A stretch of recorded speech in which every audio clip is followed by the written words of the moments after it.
değerli milletvekilleri, işte tam da bu nedenle bu hafta kürsümüzün çok özel bir konuğu var. Kendisi haktan ayrılmayan Türkler Allah tarafından hak üzerine kuvvetlendirildi diyen büyük alim Kaşgarlı Mahmud'un diyarından geliyor. Doğu Türkistan'ın evladı Kaşgarlı Nursiman Gül Abdurraşit kardeşim aramızda. Kürsüyü ona, sözü de atalar diyarı Doğu Türkistan'a bırakıyorum. Buyur güzel kızım, kürsü senindir.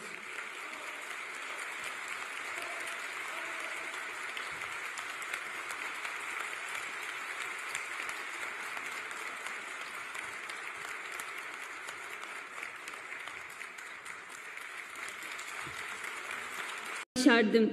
Mezun oldum ve şu an İstanbul'da prestijli bir firmada çalışıyorum.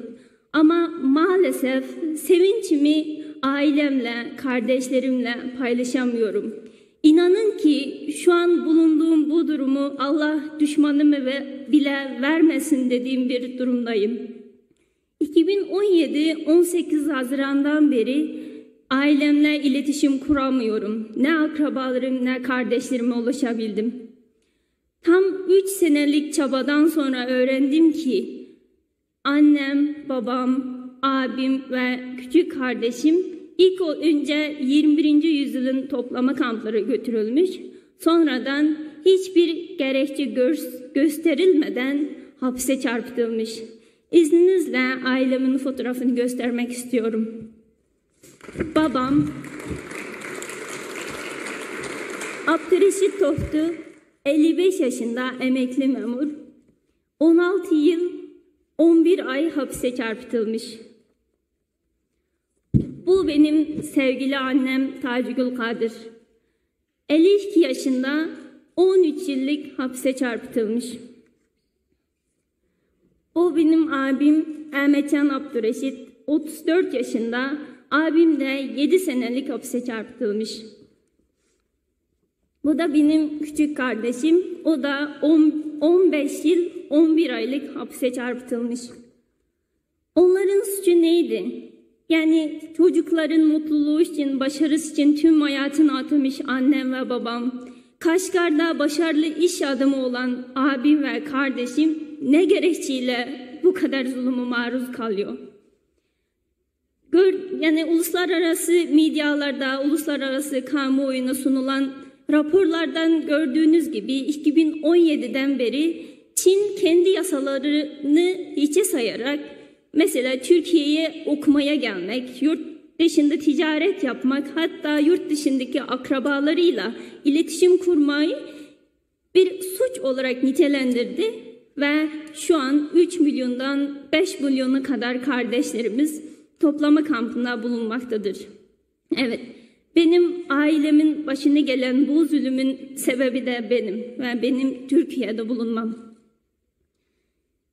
2017 Haziran'da iletişim kesildikten sonra hep bekledim. Yani bir gün olmasa yarın benimle iletişimi geçecekler dedim.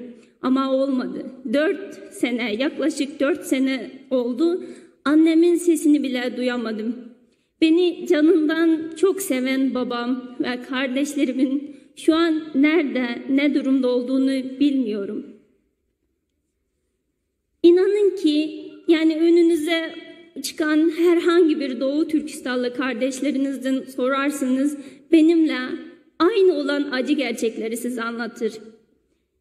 90 yaşındaki dedesi, anne babası, yani 30 senelik memur olan annesi, hatta Türk vatandaşı olan kardeşinin nerede olduğunu bilemeyip de onların toplama kamplarında hayat olup olmadıklarını öğrenmek için İstanbul'un sokaklarında kendi sesini duymaya çalışan kardeşlerimi her yerde görebilirsiniz. Benim de bir çocuğum var. Yani bir an gözüm önünden kaçarsa ödüm kopuyor. Benim Ankara'ya geleceğimi öğrendikten sonra çok üzüldü. Yani benden ayrı kalmak istemiyordu. Hatta bir resim çizmiş ve çantamı koymuş. Anne sana eşlik etsin çünkü ben seni çok özlüyorum. Belki sen de beni özlersin dedi. Yani benim annem ve babam 4 çocuğun şu an nerede olduğunu, hayatta olup olmadığını bile bilmeden toplama kamplarında yaşıyorlar, acı çekiyorlar. Ve ben de onların hayatta olup olmadığını bilmeden koskoca 4 sene geçirdim. Benim feryadım siyasi değildir.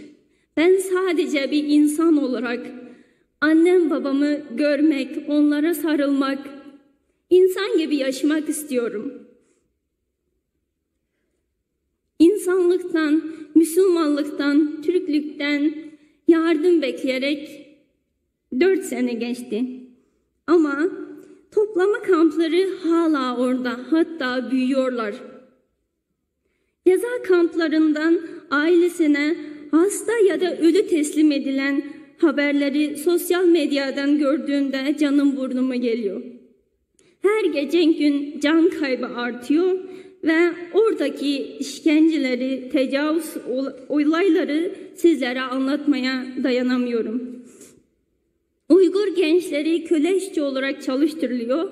Kızlarımız resmen Çinliler tarafından seçilerek evlenme adı altında tecavüze uğruyorlar. Anne babasız çocuklar çocuk kamplara götürülerek kendi dili ve dininden kopartılarak birer Çinli olarak yetiştirilmektedir. Çin her ne kadar üstünü örtmeye çalışsalar da teknolojiden yararlanan gazeteciler, araştırmacılar, uluslararası insan hakları örgütleri Çin'in Uygur, Kazak, Kırgız, Doğu Türkistan'daki diğer Türk topluma soykırım uyguladığını kanıtlamıştır.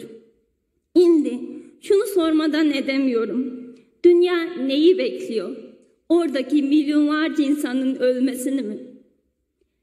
Eğer gerçekten sizin bu suskunluğunuz, yani Doğu Türkistan'daki kardeşlerimin silinmesine sebep olursa ben nasıl inanırım ki insan hakları diye bir şeyin olduğunu? Nasıl inanırım ki Müslümanların, Türklerin kardeş olduğunu? Lütfen elinizi yüreğinizi koyunuz. Vicdanı olan, insan olan herkesin yapması gerekeni bir an evvel yapmasını istiyorum. Bu zulüme hep birlikte dur demenizi istiyorum.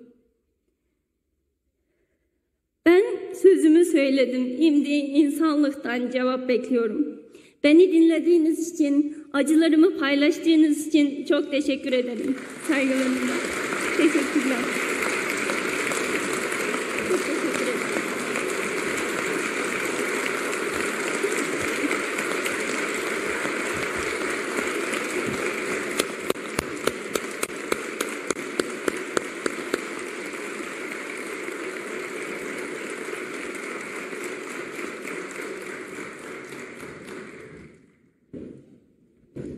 Sağ ol kızım, var olasın.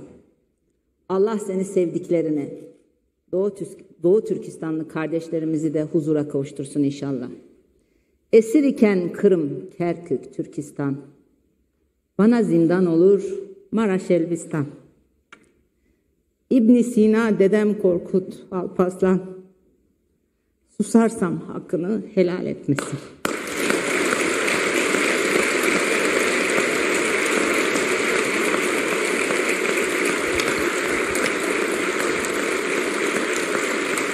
Ne lanet bir zamandayız. Ne lanet bir zamandayız.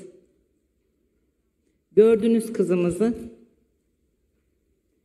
Hem Müslüman hem Türk'üm diyerek geze geze. Ellerinde iman metreyle imanlarımızı ölçenler şu zulme sessiz kalıyor. Ne lanet bir zamandayız. Her seferinde zulmü gören biz, yanına kar kalan zulmeden. Böyle bir lanet zamandayız. Ama Allah büyüktür, milletimiz büyüktür. Bunu görüyor. Bunu görüyor ve gereğini yapacak inşallah. Değerli dava arkadaşlarım, iktidar ve ortakları sussa da biz susmayacağız. Müslüman Türk'üm diye haykıran kardeşlerimizi yalnız bırakmayacağız. Her gün her yerde, her fırsatta duyana duymayana Doğu Türkistan'daki insanlık dramını anlatacağız.